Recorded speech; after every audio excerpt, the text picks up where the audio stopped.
নমস্কার বন্ধুরা, আপনারা কেমন আছেন? আশা করি আপনারা ভালো আছেন, সুস্থ আছেন। এখন তো শীত পড়ে গেছে, আর শীত মানে নানা রকম পিঠে। আর তার মধ্যে আমাদের বাড়ির সবথেকে পছন্দের পিঠে হচ্ছে তেলের পিঠে, কিংবা ভাজা পিঠে, আর কিংবা পোয়া পিঠে। আপনারা যেটাই বলে থাকুন না কেন, আমরা ভাজা পিঠেই বলি এটাকে। আমি আজকে বাজারে শুকনো চালের গুঁড়ো দিয়ে ভাজা পিঠে করে দেখাবো। তার জন্য এখানে নিয়ে নিয়েছি একটা বোল, আর এখানে নিয়ে নিয়েছি এরকম একটা মেজারমেন্ট কাপ। আপনারা যে কোনো বাটি কাপ মেপে নিতে পারেন। এবার কাপের মধ্যে দিয়ে দেবো চালের গুঁড়ো।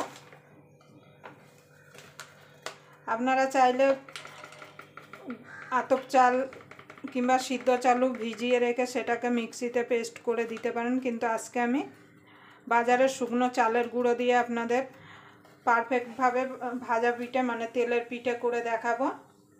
তার জন্য এখানে নিয়ে নেব আমি 2 কাপ শুকনো চালের গুঁড়ো।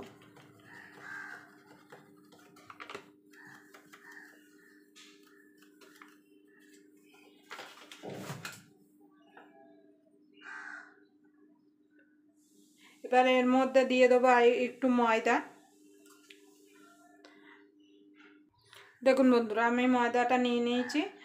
1 কাপের থেকে একটু কম ময়দা নিয়েছি। আমি 2 কাপ চালের গুঁড়ো নিয়েছি, আর তার থেকে একটু কম ময়দা নিয়েছি। ময়দাটা দিলে কি হয়, পিঠেটা খুব নরম হয় আর খেতেও মানে যারা একটু বয়স্ক আছে।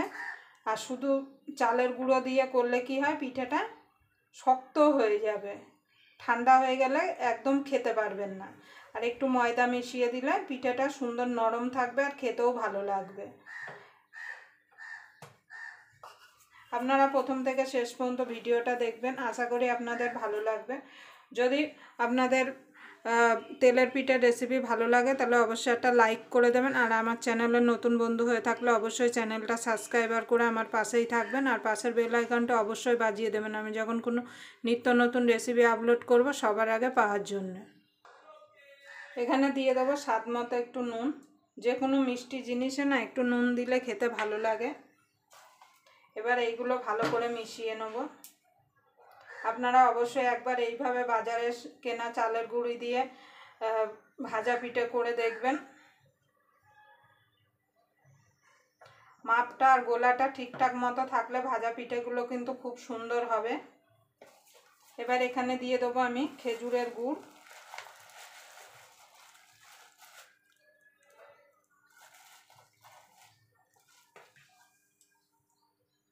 দেখুন বন্ধুরা, এখানে আমি খেজুরের গুড়টা দিয়ে দিয়েছি।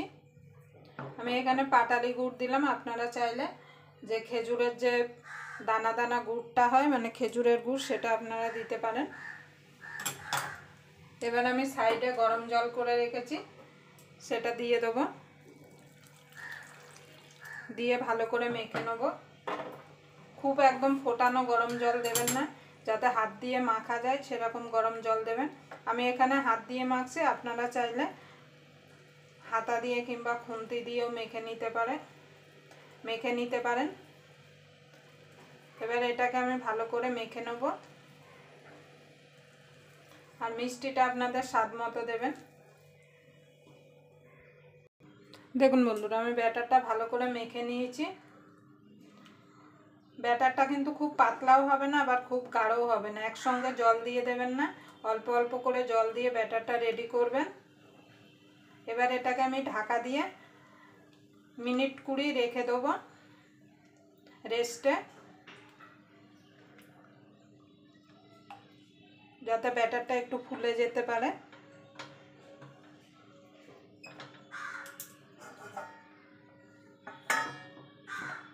কুড়ি মিনিট পরে ফিরে আসি। দেখুন বন্ধুরা, 20 মিনিট হয়ে গেছে। এবার আমি ব্যাটারটা দেখে নেব।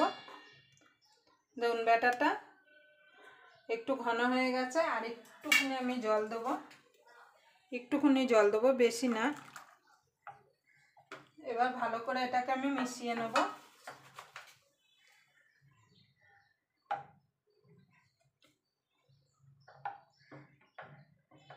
এটাকে মেশাতে মেশাতে আমি পিঠেগুলো ভাজার জন্য কড়াইতে তেল বসিয়ে দেবো। তার জন্য প্রথমে গ্যাস ধরিয়ে দেবো। এরকম আমি একটা ছোট লোহার কড়াই নিয়েছি, আপনারা যে কোনো কিছুতে করতে পারেন, কিন্তু ছড়ানো জিনিস নেবেন না, তাহলে কিন্তু পিঠেগুলো ভালো হবে না। যে কোনো একটা ছোট জিনিস নেবেন, তাতে কিন্তু পিঠেগুলো ভালো হবে। আমার এরকম ছোট লোহার কড়াই ছিল, আমি লোহার কড়াইতে করব। এটা আমার অনেক পুরনো 200-250 বছরের কড়াই, আমার দিদি শাশুড়ি। এবার কড়াইতে দিয়ে দেবো তেল। দেখুন বন্ধুরা, এখানে তেলটা ভালো মতো গরম হয়ে গেছে। এবার আমি 1 হাতা করে ব্যাটার দিয়ে দেবো।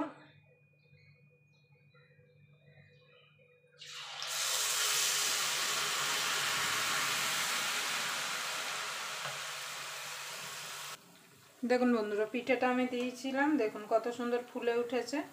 এবার আমি উল্টে দেবো। এবার এটাকে এপিট ওপিট করে লাল করে ভেজে নেব। দেখুন বন্ধুরা, লাল করে ভেজে নিয়েছি। এবার আমি তুলে নেব।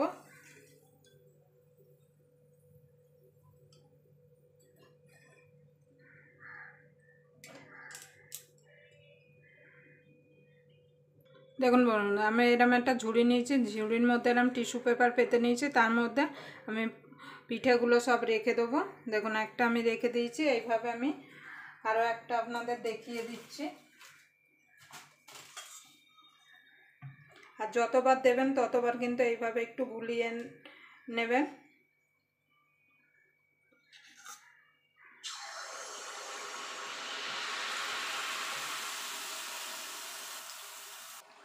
দেখুন বন্ধুরা, দিতে দিতে কত সুন্দর ফুলে যাচ্ছে।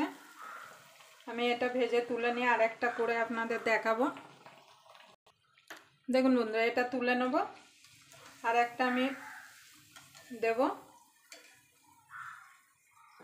যতবার দেবেন ততবার কিন্তু এইভাবে একটু নেড়ে নিতে হবে।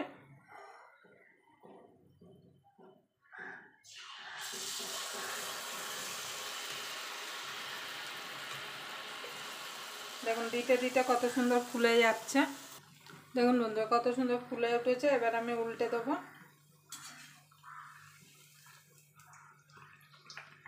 এপিট ওপিট করে লাল করে ভেজে নেব।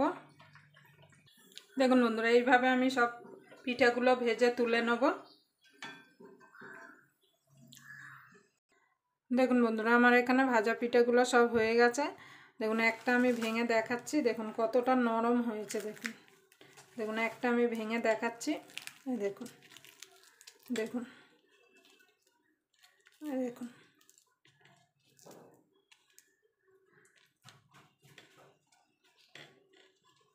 দেখুন কতটা নরম আর কতটা পারফেক্ট হয়েছে। আপনারা অবশ্যই এইভাবে শুকনো চালের গুঁড়ো দিয়ে বাড়িতে তেলে পিঠে কিংবা ভাজা পিঠে বানিয়ে দেখবেন। খেতে কিন্তু খুবই ভালো লাগে।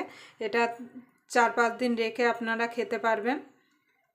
আবার আপনাদের সঙ্গে কোনো নতুন রেসিপি নিয়ে দেখা হবে। ততক্ষণ পর্যন্ত আপনারা ভালো থাকবেন, সুস্থ থাকবেন।